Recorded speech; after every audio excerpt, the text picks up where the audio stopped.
Welcome, friends. I bet you've been thinking a lot about those interdependencies. Remember, we talked about where our bread comes from, and that was quite a journey we took, going all the way from that slice of toast you might eat in the morning to that wheat growing in the field taken by the farmer, and all those fantastic people in between that we rely on. And maybe you came up with a really big number of people that you rely on and didn't even realize how many people it takes to make things happen.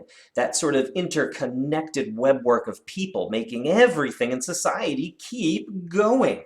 So maybe you did some explorations of your own. Well, I wanted to show you a follow-up I did on that lesson, creating my own card set. So I'd like to give you a lesson on the internet. Because we're using it right now, it's making all this work. You're able to see this video at any time you want because I recorded it, put it on the internet, and you can access it.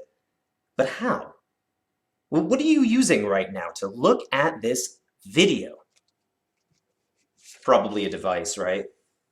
Maybe an iPad, maybe a computer, maybe a smartphone, or maybe even some futuristic gizmo if this isn't 30 years, but somebody made a device for you, right?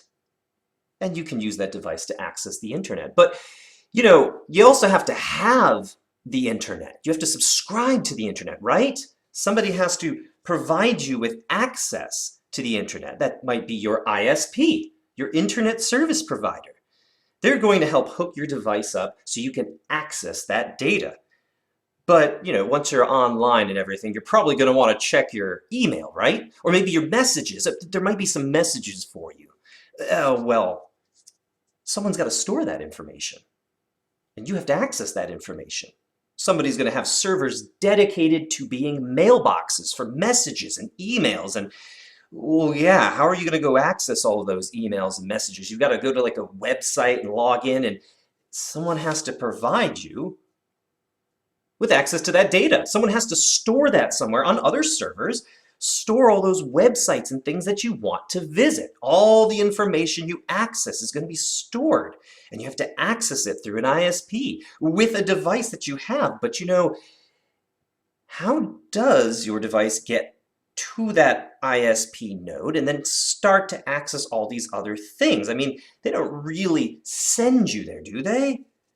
No, we've got another layer here. Between you and that access provider, there's probably someone providing you with some transit, giving your data a little bit of a boost along that internet superhighway, back and forth. Someone's going to take care of that back and forth motion for you. And then between your mailbox and your ISP also, there's probably going to be somebody providing transit there too, a back and forth of the data, back and forth from your mailbox to you and from you to your mailbox, sending out emails and also getting to websites, putting your own things up, downloading things. Somebody's probably going to have to offer some transit there too, because not all the time do these access providers, mailbox and providers, and hosting providers have the ability to also manage the transit. And sometimes these can be the same people, but not all the time. And let's take a closer look for a moment at that access provider. Your ISP. It's a company that provides you internet. Someone's got to lay down lines. They've got to lay down all the lines that connect you up and put in the cables and the outlets and everything that'll allow you. And so they're probably going to have service technicians. Let's get them. Get him in right in there. That service technician's going to show up in that little van and connect you right up. But how are you going to even get in touch with that service technician? How are they even going to know to show up at a certain time? There's probably somebody in customer service, right? You'll pay your bill to them.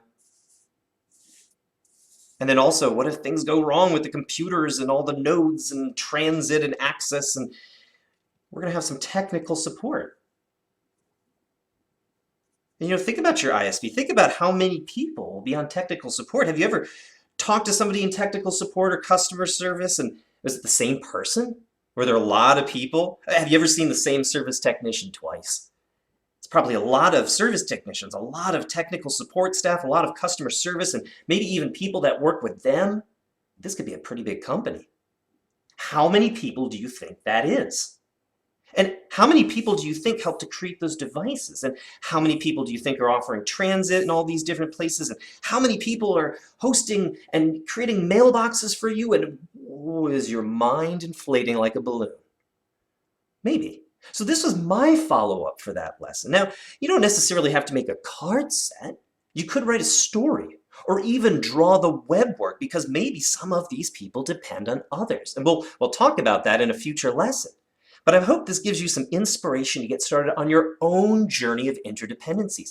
Pick something fantastic and try to think of all of the people responsible. I really only expanded on the access provider, but you could expand on any of these, and maybe there's more than 4 levels. Maybe there's 5 or 6. Maybe there's 3. Try to think of everybody that's connected and the transit of something from the start to the finish, getting from its beginning to its end. I look forward to your journey, friends. See you later.